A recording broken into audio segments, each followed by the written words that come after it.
Jay Sri Radheshyam and welcome back. Life of Love, the biography of Srimad Radharaman Charan Das Dev, the veritable embodiment of Sri Chaitanya Mahaprabhu's universal religion of love, by Dr. o.b.l. Kapoor. Chapter 19 talks on Raganuga Bhakti and Rasa. One day, Babaji Mahasaya and his party were going to the Kshetra of Lala Babu for taking Mahaprasad, when a gentleman named Pyari Babu met them on the way. He bowed down and he said prayerfully but hesitantly, "May I request you kindly to take Mahaprasad at my place today?"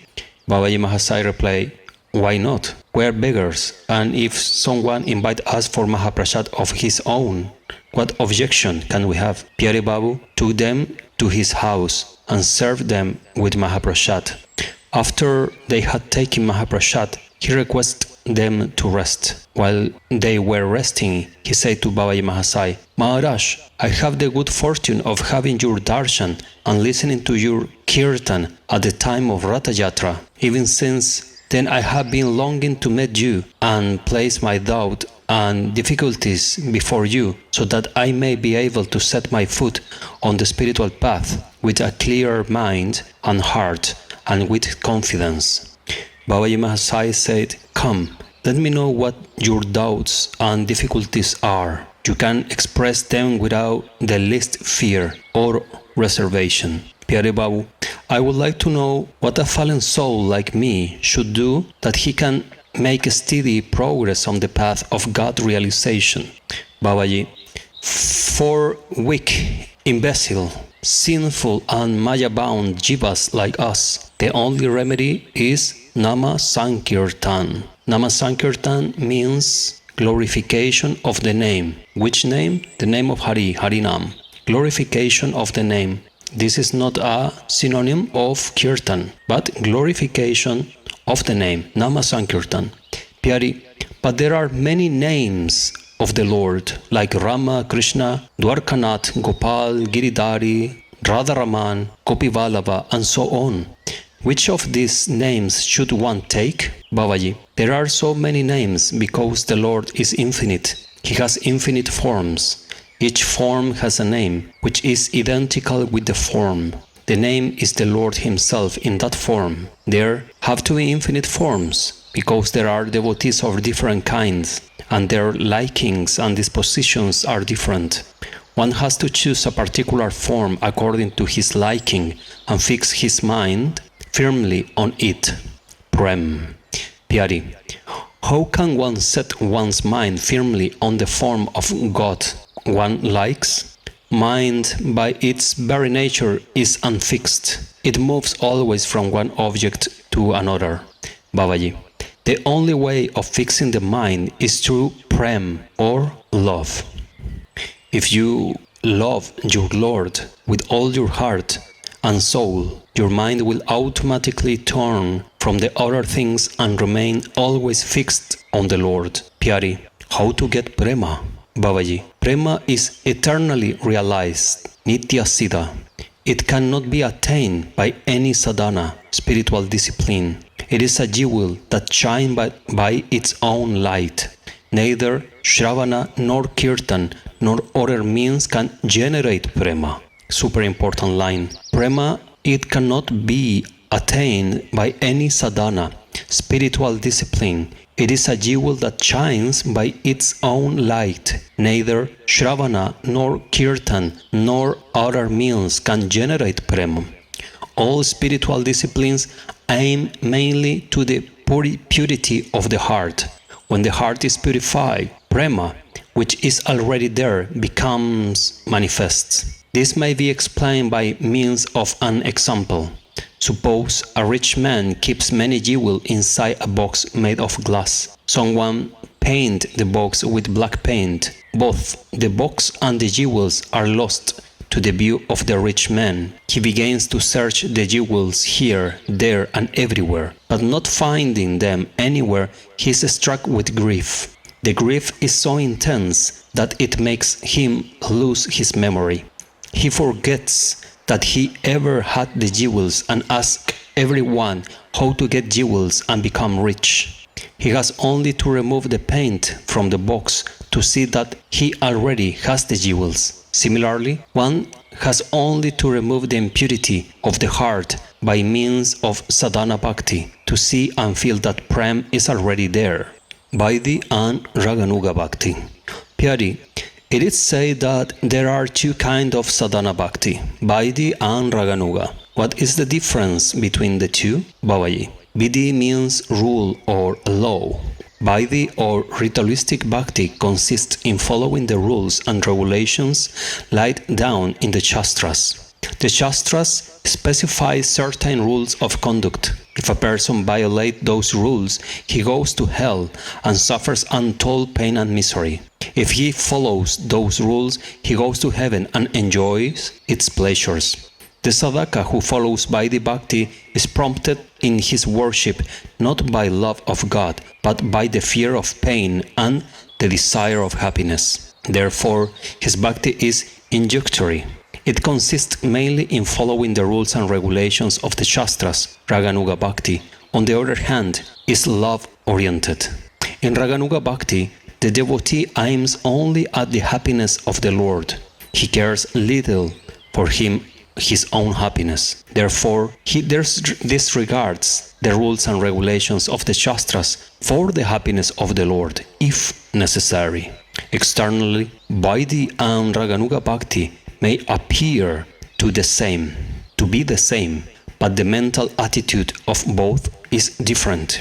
In Vidhi Bhakti, the devotees perform seva puja, worship of the deity, because he thinks that the deity will be pleased. And if the deity is pleased, the result will be good for him. In other words, his desire will be fulfilled. In Raganuga Bhakti, however, the devotee has no desires of his own. He only desires the happiness of the Lord, even if it be at the cost of his own happiness. Vidhi Bhakti is constrained on account of fear of punishments on transgression of the rules and regulations of the Shastras. Raganuga Bhakti is spontaneous. It flows naturally from the heart, conditioned only by the love of the Lord. Vidhi says that one must bathe before he performs the seva puja of the deities, because the body is not pure without bathing. Raga or love says whether one bathes or not, the heart should be pure. Love makes the heart pure. Vidhi says the deity should be worshipped with white flowers because the Shastras so enjoin. Raga says whatever be the color, the flowers should have a smell that is pleasing to the Lord. Pyari, does this mean that Vidhi Bhakti is unnecessary and the Shastras need not to be obeyed? Babaji, no. It does not mean that. Vidhi Bhakti is necessary and the Shastras must be obeyed until the heart is purified and the sadhaka becomes fit for Raganuga Bhakti. Disregard for the Shastras at the very beginning is fraught with evil consequences. Rasa and its various kinds. Pyari, Shruti says Raso by Saha, which means that Brahman is of the nature of Ras. What exactly is Ras? It is Ananda or bliss? Babaji, Rasa is relish, but relish is a very special kind, It implies Ananda or bliss, but bliss of a very special kind. Both Ananda and Rasa are relished, but the relish of Rasa has two distinctive qualities. Firstly, it is characterized by delicious astonishment. Astonishment is the essence of Ras. Therefore, Ras is always wonderful, adbhuta. Secondly, it is characterized by total absorption of the mind and the senses. The mind and the senses are so much absorbed in the astonishingly delicious experience of Ras that they become completely unaware of other things. Rasa is transcendental, aprakrita, or phenomenal, prakrita. But phenomenal Ras is not Ras in the real sense. because astonishment and absorption of the mind and the senses in phenomenal ras is only momentary. Repeated enjoyment of phenomenal ras diminished all its charm, but repeat experience of transcendental ras or ras pertaining to Parabrahman or Bhagavan, the Supreme Person, does not make it less astonishing or less absorbing, because he is full of infinite variety, which makes him eternally new. Parabrahman, Sri Krishna, is new at every moment. He is both Rasa and Rasika, or the enjoyer of Rasa, or the object of relish, and as Rasika, or the enjoyer of relish. Pyari, are there different kinds of rasa? Babaji, broadly speaking, there are 5 kinds of rasa: Shanta Rasa, Dasya Rasa, Sakhya Rasa, Vatsalya Rasa, and Madhurya Rasa.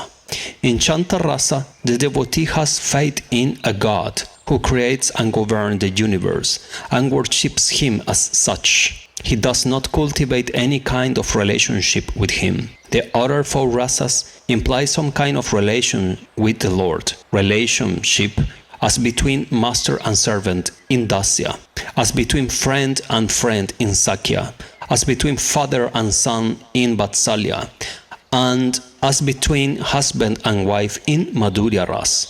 Furthermore, the quality and intensity of ras which a devotee experiences depends on the extent to which his bhav is conditioned by Aishvarya or Madhurya. Aishvarya Rasa is the relish of a relationship cultivated under the sentiment of awe and reverence toward the Supreme Lord. Madhurya Rasa is the relish of a relationship cultivated under the sentiment of being very intimately close to Krishna. The less it is conditioned by Aishvarya and the more by Madhurya. The higher is the ras experienced by the devotees. The devotees whose Dasya Bhav is conditioned by Aishvarya or Aishvarya mixed with Madhurya attains the service of the Lord in Vaikuntha, Dwarka, Mathura or Goloka. Those whose devotional service is conditioned by pure Madhurya attain the Lord in Vrindavan. The devotees of Dasya Bhav are generally those who practice Vidhi Bhakti. They cannot have Sakhya, Vatsalya or Madhurya Bhav, for which only the devotees practicing Raganuga Bhakti are qualified. Sakhya Bhav may be pure or mixed with Aishvarya. The devotees whose Sakhya Bhav is mixed with Aishvarya attain the Lord in Dwarka or Mathura. Their examples are Uddhava and Arjuna.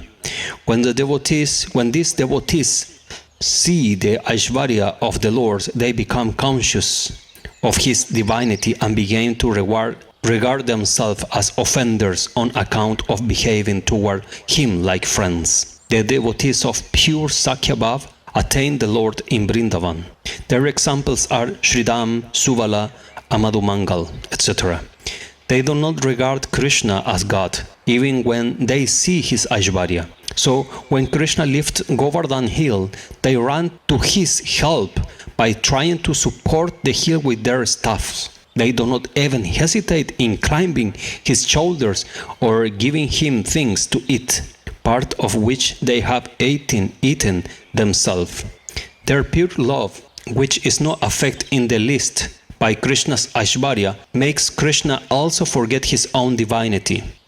The highest development of ras is possible only when neither the devotees nor Bhagavan are conscious of his divinity. This is possible only in Vraj, where Bhagavan has 2-armed, human-like form and knows himself as the son of Nanda and Yashoda, and not as Parabrahman, who is eternal and without any beginning or birth. The peacock feather, which he is fond of wearing as his crown, and his flute, are the emblems of Madhurya, not of Aishvarya. Therefore, the pretty ras of Vraj is the highest ras, and the lila of Vraj is the highest lila. Vatsalya Rasa also is either mixed with Aishvarya or pure. The example of the former are Vasudeva and Devaki. Their place is in Mathura and Dwarka.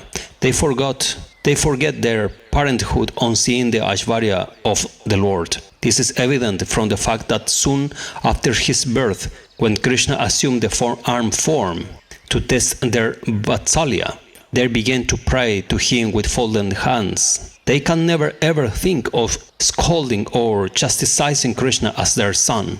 The example of pure Vatsalya Bhav are Nanda and Yashoda. Yashoda sees the entire universe within the mouth of Krishna, yet she cannot think on him as Bhagavan. She thinks that it is the effect of some god or demon who has temporarily taken possession of him and tries to propitiate him. She always regards him as her tender child, who needs her care and protection. She therefore feeds and fondles him, and does everything possible to make him happy. But she also frowns upon him and even punishes him when he misbehaves. In Madhurya Rasa, the devotees are women. We should, however, remember that basically the devotees who are engaged in the loving service of Krishna are neither male nor female, because such forms pertain to the physical body, which is the product of Maya, while these devotees are on the transcendental plane, where Maya is non-existent. Their male or female forms are due to their bhav. In fact, their bodies are bhavadeha. That is, they are made of bhav. The bhav molds itself into the body that is appropriate to it. The women in Madhurya Rasa fell into two categories: Swakiya, or those who are married to Krishna, and Parakiya, or those who are not married to him. The Swakiyas are the 16,108 queens of Dwarka. The Parakiyas are the gopis of Vraj. The Swakiyas are devoted to Krishna, but their love is sakama, or such as is accompanied by desire of their own happiness, in as much as they cannot do for Krishna anything that is immoral or against the Shastras, for fear of going to hell. But the love of the gopis is wholly nishkama, without personal desire. They will do anything that pleases Krishna, even if they have to go to hell. The love of the Swakiyas is sapeksha, or relative, since it depends on a sense of duty toward the husband. The love of the Parakiyas is independent of any sense of duty. It is not sanctioned love, but love that is natural and spontaneous. It is on the higher plane, which transcends morality and immorality. The gopis of Vraj therefore dart toward Krishna like an arrow on hearing his flute at the time of the Ras Lila, thus ignoring the commands of their elders and the sanctions of the Vedas, which prohibit such actions. Jay Sri Radheshyam. The life of love ki Jay Sri Sharit ki Jay Sri Radharaman Charan Das Dev ki Jay Sri Radharaman Parivar ki Jay Jai Jai Gurudev ki Jai Jai Nitai Jai Gaur Jai Jai Sri Radheshyam. If you like this reading, please give like and share on your social media, Facebook, WhatsApp. Help me to grow, to keep spreading the glories of Sri Radharaman Charan Das Dev, the veritable embodiment of Sri Chaitanya's Mahaprabhu's universal religion of love.